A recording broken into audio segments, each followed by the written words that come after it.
Assalamualaikum warahmatullahi wabarakatuh. Nama saya Intan Dulialo. Saya dari kelas PBA 2A. Baik, pada kesempatan kali ini saya akan menjelaskan kembali rangkuman materi mata kuliah Psikologi Pendidikan kelompok 1 sampai kelompok 12 yang diampu oleh dosen Ibu Kusmawati Matara M. Baik, langsung saja. Materi pertama yaitu pentingnya psikologi dalam pendidikan. Nah, sebelum kita mengetahui seberapa pentingnya psikologi dalam pendidikan, ada baiknya kita mengetahui dulu apa yang dimaksud dengan psikologi itu sendiri. Apa yang dimaksud dengan psikologi, yang dimaksud dengan pendidikan, dan apa yang dimaksud dengan psikologi pendidikan. Nah, psikologi berasal dari bahasa Yunani. Bahasa Yunani yang terdiri dari dua kata, yaitu psyche dan logos. Psyche yang artinya jiwa dan logos yang berarti ilmu. Jadi psikologi adalah ilmu yang membahas tentang jiwa. Kemudian pengertian pendidikan. Pendidikan adalah sebuah proses pengubahan sikap dan tingkah laku seseorang atau sekelompok orang dalam usaha untuk mendewasakan manusia melalui upaya pengajaran dan pelatihan. Kemudian pengertian psikologi. Nah, dapat disimpulkan bahwa psikologi pendidikan adalah ilmu yang mempelajari tentang perilaku studi atau tentang perilaku peserta didik dalam sebuah pendidikan, yang tujuannya untuk mengembangkan dan meningkatkan keefisien dalam sebuah pendidikan. Nah, setelah kita mengetahui apa itu pengertian psikologi pendidikan dan psikologi pendidikan, kemudian kita akan beralih ke materi intinya, yaitu pentingnya psikologi dalam pendidikan. Nah, pentingnya psikologi dalam pendidikan yakni guru dalam menjalankan perannya sebagai pembimbing, pelatih, pengajar bagi para peserta didiknya tentunya dituntut untuk memahami berbagai aspek perilaku dirinya maupun perilaku peserta didik yang diajarinya, terutama yang diajari dalam segala aspek, sehingga guru dapat menjalankan tugasnya dengan efektif. Nah, disinilah arti peran psikologi pendidikan bagi guru. Penguasaan guru tentang psikologi pendidikan merupakan salah satu kompetensi yang harus dikuasai oleh guru. Kemudian, dalam psikologi dalam pendidikan mempunyai metode-metode khusus yang digunakan dalam sebuah pendidikan. Ini ada 5 metode. Akan saya sebutkan saja. Yang pertama, metode eksperimen, kemudian metode kuesioner, metode studi kasus, metode penyelidikan klinis, kemudian terakhir metode observasi naturalistik. Nah, jadi 5 metode psikologi inilah yang digunakan dalam pendidikan.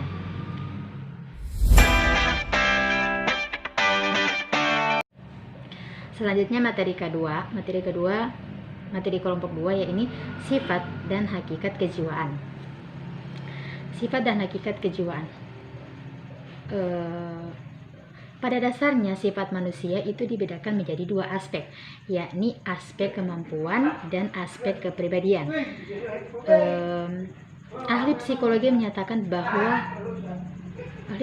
menyatakan bahwa hakikat manusia adalah rohani atau jiwa, sedangkan jasmani dan nafsu merupakan alat atau bagian dari rohani.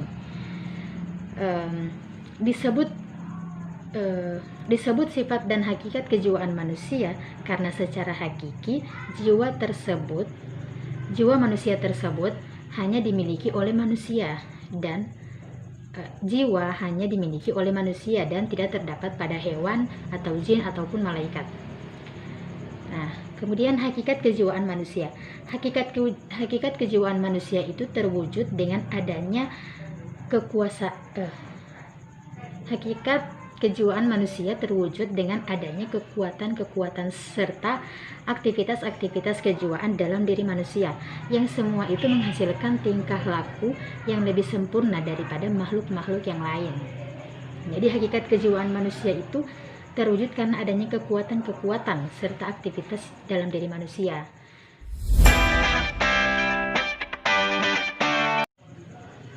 Selanjutnya materi ketiga. Materi ketiga judulnya pertumbuhan dan perkembangan.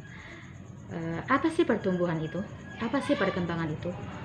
Nah, pertumbuhan atau growth ialah pertumbuhan itu merupakan berkaitan dengan masalah perubahan dalam besar, jumlah ukuran atau dimensi tingkat sel, organ maupun individu yang dapat diukur dengan ukuran berat. Jadi intinya pertumbuhan itu berkaitan dengan masalah perubahan dari besar kecilnya atau jumlahnya atau dalam segi apapun. Nah, kemudian apa sih perkembangan itu? Perkembangan itu sendiri, perkembangan adalah bertambahnya kemampuan skill dalam struktur dan fungsi tubuh yang lebih kompleks dalam pola yang teratur dan dapat diramalkan sebagai hasil dari proses pematangan. Jadi pertumbuhan itu adalah masalah perubahan, berkaitan dengan masalah perubahan dalam besar jumlahnya. Sedangkan perkembangan itu adalah bertambahnya kemampuannya atau lain-lain. Nah,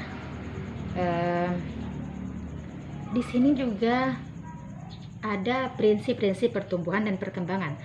Nah, prinsip-prinsip pertumbuhan dan perkembangan itu antara lain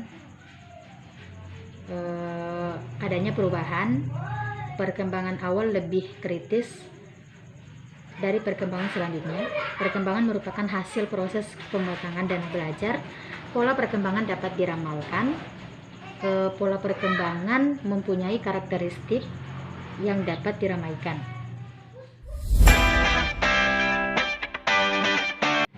Selanjutnya materi dari kelompok keempat yakni hereditas.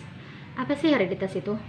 Hereditas atau yang biasa disebut dengan pewarisan adalah pewarisan watak dari induk keturunannya, baik secara biologis maupun gen atau DNA, atau secara sosial melalui pewarisan gelar atau status sosial.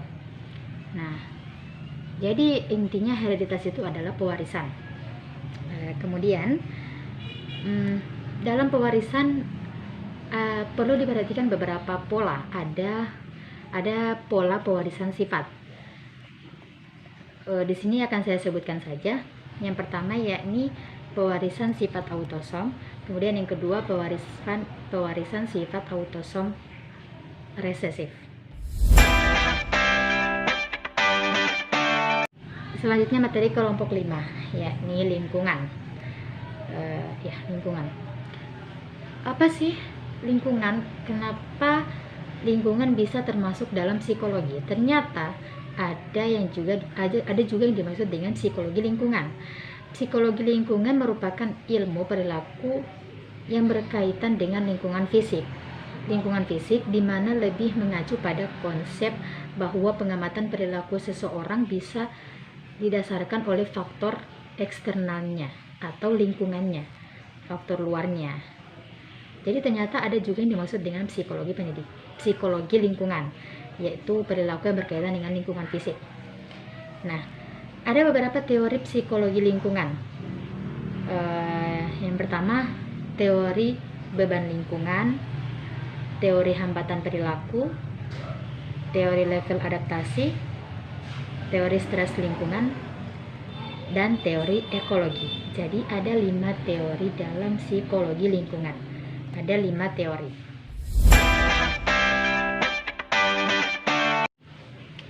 Selanjutnya materi ke-6 yakni tinjauan teoritis tentang belajar. Tinjauan teoritis tentang belajar. Tinjauan teoritis. Dalam hal ini kita akan membahas tentang teori-teori belajar. Teori belajar di sini ada 3. Yang pertama, teori belajar menurut psikologi behavioristik.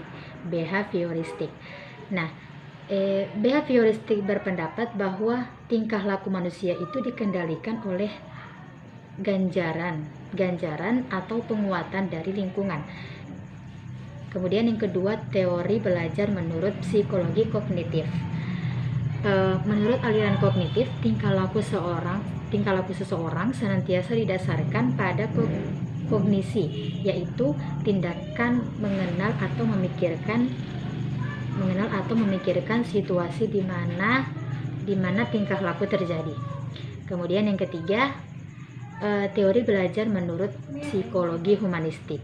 Nah, menurut para pendidik aliran humanistik, penyusunan dan penyajian materi pelajaran harus sesuai dengan perasaan dan perhatian siswa. Jadi menurut humanistik, dalam penyusunan penyajian materi itu harus berdasarkan dengan perasaan atau perhatian siswa.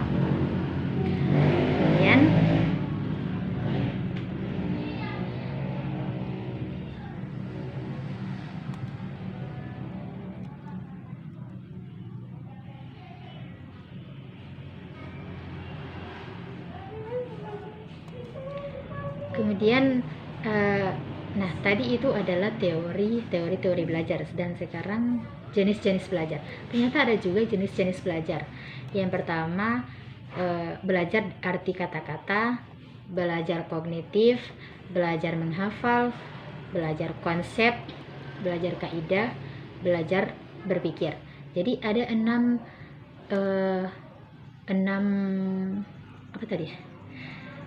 jenis-jenis belajar.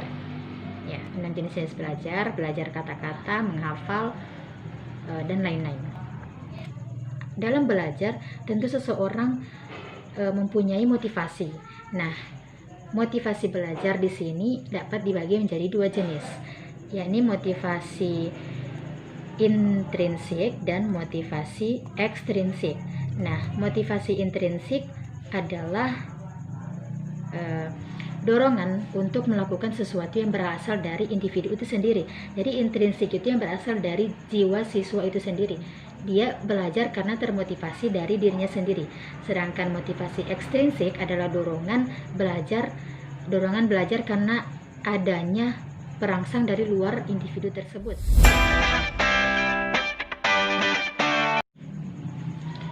Selanjutnya materi ke-7, yakni intelijensi. Apalagi sih intelijensi itu? Nah, menurut KBBI, Kamus Besar Bahasa Indonesia, intelijensi adalah daya reaksi atau penyesuaian yang cepat dan tepat, baik secara fisik maupun mental, terhadap pengalaman baru, membuat pengalaman dan pengetahuan yang telah dimiliki sikap untuk dipakai apabila dihadapkan pada fakta atau kondisi baru. Artinya intelijensi itu adalah daya reaksi atau penyesuaian yang cepat dan tepat, baik itu secara fisik maupun mental. Nah, di sini ada macam-macam intelijensi. Yang pertama yakni intelijensi terikat dan bebas, intelijensi menciptakan dan meniru, kecerdasan intelektual, kecerdasan emosi, kecerdasan bahasa, dan kecerdasan sosial. Jadi itulah macam-macam intelijensi. Selanjutnya materi dari kelompok 8, berjudul pengenalan peserta didik. Pengenalan peserta didik. Dalam pengenalan peserta didik ini, kita harus mengetahui perkembangan fisik dan pertumbuhan biologis peserta didik tersebut, karena dalam hal ini kita harus lebih banyak mengenal peserta didik. Sedangkan untuk mengenal peserta didik, kita harus mengamati juga perkembangan fisik dan pertumbuhan biologis. Nah, untuk lebih mengenal peserta didik, kita harus mengetahui perbedaan antara peserta didik. Nah, di sini ada beberapa aspek perbedaan individual dari peserta didik. Yang pertama yakni perbedaan fisik motorik. Nah, sebatas teramati oleh panca indera saja, seperti warna kulit, perbedaan rambut, perbedaan mata, perbedaan tinggi badan. Tapi juga dalam perbedaan fisik motorik ini juga menjangkau perbedaan kesehatan, seperti kesehatan mata, atau ada peserta didik yang mempunyai kelainan mata, kelainan pendengaran. Nah, seperti itu. Kemudian yang kedua adalah perbedaan intelijensi. Dalam proses pendidikan di sekolah, intelijensi diyakini sebagai unsur-unsur penting yang sangat menentukan keberhasilan peserta didik. Namun intelijensi merupakan salah satu aspek perbedaan individual yang perlu dicermati. Setiap peserta didik memiliki intelijensi yang berlainan. Ada anak yang memiliki intelijensi tinggi, sedang, dan rendah. Kemudian yang ketiga adalah perbedaan kecakapan bahasa. Dari sejumlah hasil penelitian, diketahui bahwa faktor natur dan nurtur atau pembawaan dan lingkungan sangat mempengaruhi perkembangan bahasa anak. Perbedaan kecakapan berbahasa anak ini sangat dipengaruhi oleh berbagai faktor, seperti faktor kecerdasan, pembawaan, lingkungan, fisik, terutama organ bicara, dan sebagainya. Selanjutnya materi ke-9 dengan judul Readiness dalam belajar. Nah, readiness dalam belajar. Readiness diartikan sebagai kesiapan dan kesediaan seseorang untuk berbuat sesuatu. Jadi readiness itu adalah kesiapan. Ada beberapa faktor yang mempengaruhi readiness dalam belajar. Yang pertama, faktor motivasi. Ya, motivasi di sini adalah motivasi prestasi belajar. Motivasi prestasi belajar adalah kondisi fisiologi dan psikologi kebutuhan untuk berprestasi yang terdapat dalam diri siswa yang mendorongnya untuk melakukan aktivitas tertentu setinggi mungkin. Jadi motivasi tentu sangat berpengaruh dalam readiness, karena seorang siswa jika dia mempunyai motivasi tentu dia akan siap untuk belajar. Nah, kemudian faktor yang kedua yakni sikap. Peranan sikap. Sikap di sini bisa dikatakan bahwa sikap belajar ikut berperan dalam menentukan aktivitas belajar siswa. Kemudian materi yang ke-10 yakni motivasi belajar. Motivasi belajar. Apa ya motivasi belajar? Seperti yang kita ketahui bahwa menurut KBBI, motivasi adalah dorongan yang timbul dari diri seseorang secara sadar ataupun tidak sadar untuk melakukan suatu tindakan dengan tujuan tertentu. Dalam materi ini kita juga membahas tentang hakikat belajar dan pembelajaran. Pembelajaran merupakan aktivitas utama dalam keseluruhan proses pendidikan di sekolah. Nah, pembelajaran akan berlangsung dengan efektif apabila siswa memiliki motivasi dalam belajar. Ya, karena kalau seorang siswa tersebut tidak memiliki motivasi dalam belajar, maka akan sulit seorang siswa untuk memahami apa yang dijelaskan oleh gurunya, karena dia tidak mempunyai motivasi dalam belajar. Jadi itulah hakikat pembelajaran sesungguhnya. Fungsi motivasi dalam belajar ada 2, yakni mendorong siswa untuk beraktivitas, kemudian sebagai pengarah. Jadi itulah fungsi motivasi dalam belajar. Selanjutnya materi ke-11 yakni kesulitan belajar. Nah, kesulitan belajar itu pada intinya merupakan sebuah permasalahan yang menyebabkan seorang siswa tidak dapat mengikuti proses pembelajaran dengan baik seperti siswa lain pada umumnya, yang disebabkan oleh faktor-faktor tertentu sehingga ia terlambat atau bahkan tidak dapat mencapai tujuan belajar. Ada beberapa faktor penyebab kesulitan belajar. Nah, faktor faktor secara umumnya, faktor penyebab kesulitan belajar itu ada dua, faktor internal dan juga faktor eksternal. Nah, faktor internal yang dapat menyebabkan siswa kesulitan belajar seperti kemampuan intelektual, perasaan, dan kepercayaan dirinya. Nah, terutama adalah kepercayaan diri. Ketika seorang siswa tidak mempunyai kepercayaan diri dalam dirinya, maka dia akan kesulitan belajar. Kemudian yang menyebabkannya juga adalah motivasi, kematangan untuk belajar, atau mungkin usia. Usia juga berpengaruh dalam kesulitan belajar. Kemudian yang kedua, yakni faktor eksternal. Nah, kalau faktor internal itu seperti yang tadi sudah saya jelaskan, yakni salah satunya adalah kepercayaan diri, tidak mempunyai kepercayaan diri. Nah, kalau faktor eksternal yang dapat menyebabkan siswa kesulitan belajar itu seperti kualitas pembelajarannya atau fasilitas pembelajaran serta lingkungan sosial dan lain-lain. Jadi faktor eksternalnya itu seperti misalnya berasal dari kualitas pembelajaran. Jadi kualitas pembelajarannya itu belum maksimal. Kemudian fasilitas pembelajaran.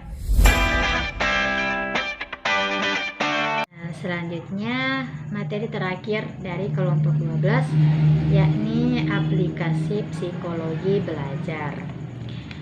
Aplikasi psikologi belajar adalah cara untuk mengaplikasikan atau menerapkan suatu ilmu jiwa yang berisi teori-teori mengenai belajar, tentang bagaimana cara individu belajar atau melakukan pembelajaran.